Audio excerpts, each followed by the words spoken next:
বিখ্যাত পশুপ্রেমী content creator Moli চক্রবর্তীর মেয়ে সায়নী চক্রবর্তী সে আমাদের পৃথিবীতে আর নেই। হ্যাঁ, এটাই সত্যি। কাল রাতে যখন এই নিউজটা আমি শুনি, বিশ্বাস করো আমার গায়ে কাঁটা দেয় যে এটা আমি কি শুনছি, এটা কি সত্যি। তারপর অনেক যাচাই করার পর জানতে পারলাম হ্যাঁ, এটা সত্যি। কথায় আছে না, নিঃশ্বাসের বিশ্বাস নেই, কথাটা একদমই বাস্তব। নিঃশ্বাসের একদমই বিশ্বাস নেই। যেই যুগে মানুষ শরীর দেখিয়ে ভিডিও করায় ব্যস্ত, সেই যুগে দিদি সায়নীদি পশু পাখি নিয়ে ব্যস্ত। ভাবো তো, অত সুন্দর একটা সিম্পল মেয়ে, তারও মনের ভিতর কতটা কষ্ট ছিল যে সে সুইসাইড করলো। তোমরা একবার ভাবো, সুইসাইডের মতন এত বড় একটা ভয়ঙ্কর জিনিস সে করলো।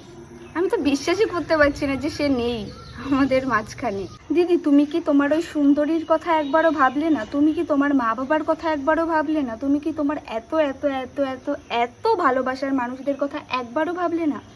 তুমি এই কাজটা করলে। তুমি কি একবারও ভাবলে না যে তোমার এত ভালোবাসার মানুষ আছে, এরপরে তোমাকে আর দেখতে পারবে না? সেটা তুমি একবার ভাবতে পারতে, বলো তো? বিশ্বাস করো, আমার চোখে জল চলে আসছে। আমি কি বলবো বুঝতে পারছি না। তো লাস্টে একটা কথাই বলবো, দিদি যেখানে থেকো ভালো থেকো।